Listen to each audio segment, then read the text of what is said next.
আজিৰ এই অনুষ্ঠানৰ আমাৰ আব্দুৰ ৰহমান ইংলিশ একাডেমিৰ প্ৰিন্সিপাল তথা অধ্যক্ষ মহোদয় আৰু উপস্থিত আমাৰ এই স্কুলৰ শিক্ষক শিক্ষাৰ্থীসকল আৰু কণ কণ ছাত্ৰ ছাত্ৰী আৰু মহিলাসকল, আজি আপোনালোকে নিশ্চয় জানে যে আজি আমাৰ গোটেই ভাৰতবৰ্ষত শিক্ষক দিৱস। শিক্ষকসকলৰ কাৰণে এটা দিন ধাৰ্য কৰা হৈছিল। সেই দিনটো হ'ল আজিৰ এই পবিত্ৰ দিনত আমি শিক্ষকসকলক সম্বৰ্ধনা জনাব লাগে আৰু গোটেই ভাৰতবৰ্ষত এই প্ৰগ্ৰামটো চলি আছে। আৰু আমাৰ যিজন দ্বিতীয় ৰাষ্ট্ৰপতি আছে সৰ্বপল্লী ৰাধাকৃষ্ণ, তেখেতৰ জন্মদিনৰ উপলক্ষে আজি এই গোটেই ভাৰতবৰ্ষত আপোনাৰ শিক্ষক দিৱস পালন কৰা হয়। আৰু তেখেত এজন মহৎ লোক আছিল। তেখেতে বহুতো এৱাৰ্ড বঁটা পাবলৈ সক্ষম হৈছিল।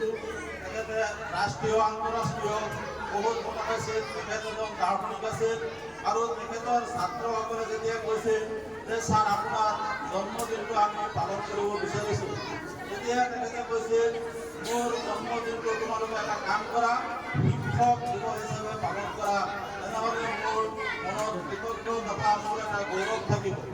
আৰু সেই মৰ্মে তেখেতৰ ছাত্ৰসকলে আজিৰ এই দিনটো শিক্ষক দিৱস হিচাপে ঘোষণা কৰিলে আৰু শিক্ষক দিৱস হিচাপে পালন কৰা হয়।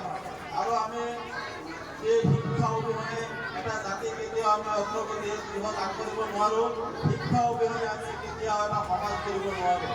গতিকে আমাৰ শিক্ষকসকলে দিনে নিশাই কষ্ট কৰি এডাল মমবাতিৰ নিচিনা মমবাতি যেনেকৈ নিজে জ্বলি আমাক পোহৰ দিয়ে, ঠিক তেনেকৈ আমাৰ শিক্ষকসকলে শিক্ষাদান কৰে। গোটেই জীৱন নিজৰ কথা চিন্তা নকৰি আমাৰ সৰু সৰু ল'ৰা ছোৱালীবিলাকক আগবঢ়োৱাৰ চেষ্টা চলায়। আপোনালোকে নিশ্চয় চাইছে, ইয়াতে অৱসৰপ্ৰাপ্ত 3জন শিক্ষক আমাৰ মাজত উপস্থিত আছিল। তেখেতসকল গোটেই জীৱন শিক্ষাৰ লগত জড়িত আছিল। তেখেতসকলে আমাক পঢ়াইছে।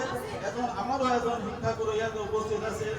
আৰু এই শিক্ষক কেইজনক আজি আপোনালোকৰ তৰফৰ পৰা যিটো সম্বৰ্ধনা জনাইছে আৰু ছাত্ৰ ছাত্ৰীসকলৰ তৰফৰ পৰা যিটো সম্বৰ্ধনা জনাইছে, তাৰ কাৰণে আমি কৃতজ্ঞতা জ্ঞাপন কৰিছোঁ। আৰু এনেকৈ শিক্ষকসকলক আমি সকলোৱে যাতে আৰু ভালদৰে আমি সম্বৰ্ধনা জনাব পাৰোঁ। শিক্ষকসকল এটা কথা ক'বলৈ গ'লে আমাৰ দেৱতা তথা ফেৰেস্তা, কাৰণ তেখেতসকল